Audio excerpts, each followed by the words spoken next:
Parlons un peu business maintenant. Donc, toi, tu opères un peu dans le milieu du premier secours. Moi, j'opère sur développer les chaînes YouTube de nos clients et donc développer le message qu'ils vont dire, la façon dont ils vont le structurer, etc. Et moi, une question que j'ai souvent, c'est ouais, mais est-ce que vous avez des clients qui exactement dans mon domaine ou est-ce que vous connaissez bien déjà mon domaine? Et en fait, la réponse que j'ai là-dessus, c'est non. Mais globalement, la façon dont on travaille est toujours la même pour tout le monde. Et la façon dont on développe un message, c'est la même chose. Pour les premiers secours, c'est pareil, c'est universel. Et du coup, je trouvais que c'était intéressant aussi d'aborder cette question un peu plus business sur le développement de nos projets, sur cette idée un petit peu de rester focus. On dit tout le temps il faut rester focus sur une cible, il faut trouver un marché très très précis et l'attaquer, et être le plus focalisé comme un laser. Or, en fait, on se rend quand même compte que s'il y a une part de vérité là-dedans et que si les gens le disent, c'est pas pour rien, il y a quand même un sujet sur c'est compliqué d'avoir un segment précis pour ce type de prestations qui sont un peu universelles entre guillemets. La seule facteur de différenciation déjà, c'est le prix. Si t'as un prix faible, tu vas peut-être plus t'intéresser aux particuliers, alors que si t'as un prix plus élevé, sans doute plus aux entreprises. Toi, c'est quoi un petit peu ta réflexion là-dessus, parce que c'est quelque chose auquel t'as pas mal déjà pensé sur tes anciens projets et sur le projet dont tu travailles aujourd'hui.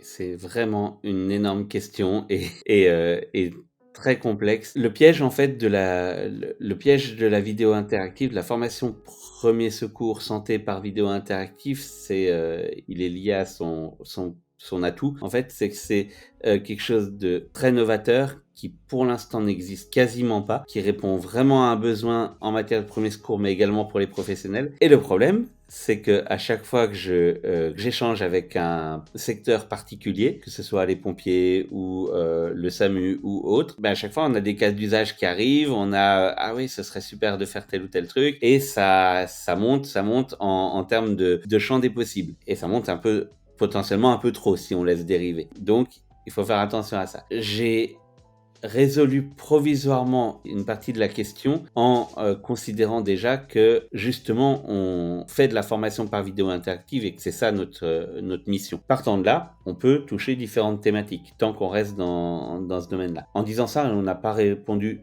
totalement à la question du focus. Pour répondre complètement, j'ai identifié différentes cibles. En vrai, 4 cibles, 4 grandes cibles qui toutes sont très prometteuses, peuvent fonctionner parallèlement si vraiment les choses fonctionnaient bien ou pas. Ces 4 cibles, c'est les premiers secours dans la famille, les premiers secours au travail, les formations des professionnels et les premiers secours à l'école. Mon objectif de démarrage, c'est justement d'identifier ce qui fonctionne pas. Associé à ça, il y a des canaux d'acquisition et c'est là où on peut rentrer dans du compliqué parce qu'une cible égale potentiellement plusieurs canaux d'acquisition différents, plusieurs canaux de communication différents. Donc il faut rationaliser tout ça. On a établi une sorte de plan.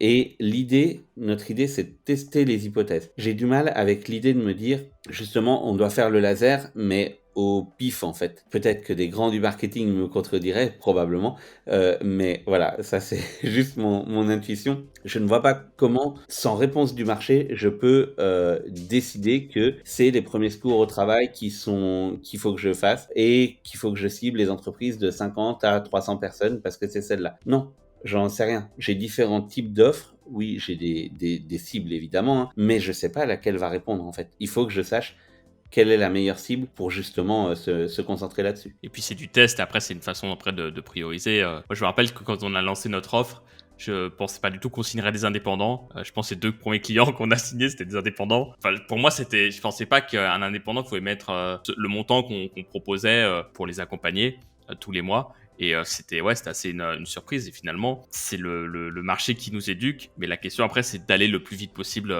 dessus et de aussi savoir prioriser, parce que si tu te focuses comme un laser sur une cible, t'as aussi notre problématique de te dire, il y a tout un pan de choses que j'explore pas qui pourraient être aussi intéressants, quoi. Effectivement, on peut pas attaquer tout le monde en même temps. Ça, c'est l'erreur que j'ai fait avant. Ça marche pas, clairement. Donc, on met clairement, même si on a plusieurs tests à faire, on met clairement des priorités à certains moments. Moi, je reste ouvert à toutes les possibilités à ce stade-là. Et après, on utilise aussi des astuces pour, malgré la multiplicité des cibles, ne pas démultiplier la charge de travail. Il y a des choses qu'on peut mutualiser, que ce soit en termes de contenu ou en termes de communication. Voilà, parce qu'on n'est pas une entreprise de 300 personnes, donc on peut pas se permettre ne serait-ce qu'une personne par cible. Ça, c'est juste pas possible. Donc oui, il y a ces aspects-là. Ouais. Finalement, il y a un enjeu, je pense, sur trouver un peu la cohérence dans ce qu'on fait en termes du message. Tu vois, finalement, toi, tu portes un peu un message universel. Tu penses que tout le monde doit être formé au premier secours, que c'est capital pour que puisse sauver un maximum de vies, et que finalement, former une partie de la population, c'est pas quelque chose qui est efficace parce que pour plein de raisons, logistique, etc. Et au final, on se retrouve avec plein de gens qui sont très peu sensibilisés au sujet.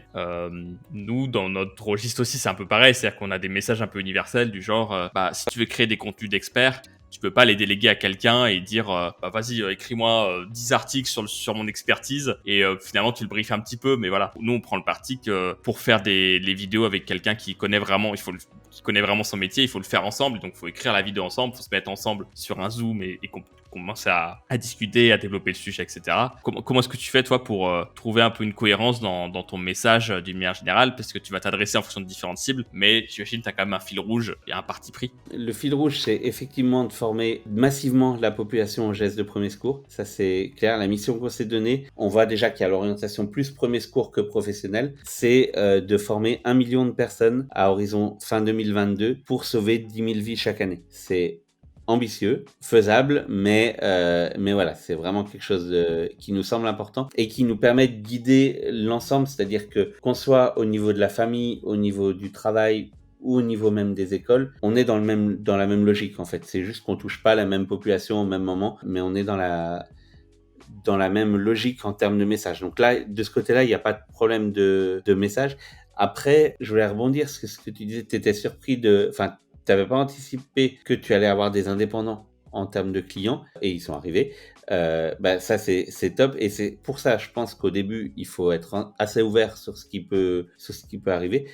Par contre, ce que je garde bien en tête, c'est que probablement à un moment, il faudra couper telle ou telle cible parce que ça fonctionnera pas comme on veut, pas stratégiquement, ça répondra plus. Et je fais en sorte d'être dans ce cas-là de pas avoir d'affect en fait, parce que il y a le côté de ce qu'on aime faire, il y a le côté de on se dit ça serait bien. Par exemple, prenons les écoles pour prendre quelque chose où il y aurait beaucoup d'affect. Ça me semble très important de former les élèves au premier secours. Oui, sauf que si ça fonctionne pas, je dois réagir en tant que chef d'entreprise et accepter de couper ça, et tant pis. Et d'autres peut-être se mettront sur ce marché, mais nous on se concentre sur autre chose. Je pense que c'est important aussi d'être capable à un moment de raisonner froidement, juste avec des chiffres, en se disant bon bah voilà, là on a fait ça fonctionne pas, tant pis, on arrête. Et à quel moment, toi, tu te rends compte de ce genre de sujet? Parce que, tu vois, tu peux être tenté de tout le temps pousser, tu vois. Et puis, au final, quelque chose ne fonctionne pas. Est-ce que c'est juste au moment où t'en as un peu ras-le-bol, tu as de la data? Comment tu l'organises? C'est l'éternel problème. Je pense que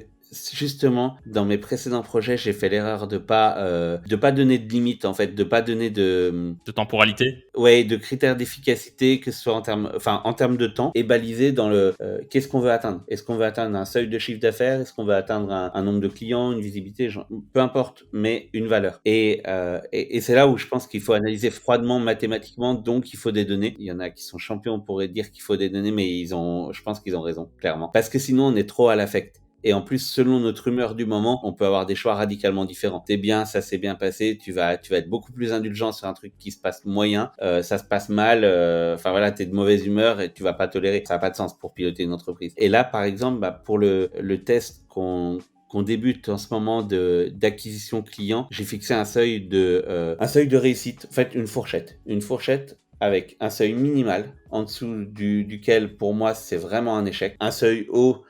Si on l'atteint ou on le dépasse, là c'est vraiment la cible des 8 prochains mois parce que ça performe. Et puis un entre-deux, et puis là il y aura un peu plus de ballottage. Et voilà, et du coup le délai est fixé, c'est 2 mois, le budget est fixé, le seuil d'efficacité est fixé, et du coup là on va vraiment pouvoir voir si cette cible on la prend pas. Moi j'y crois beaucoup, mais j'y crois à l'intuition, et justement là je veux vérifier si mon intuition est bonne ou pas, parce que c'est pas parce que ça fait 20 ans que je suis dans les premiers secours que forcément mon intuition elle est bonne. Là on est sur de la proposition de valeur, on est sur du marketing, c'est du business quoi. Ouais. Clairement.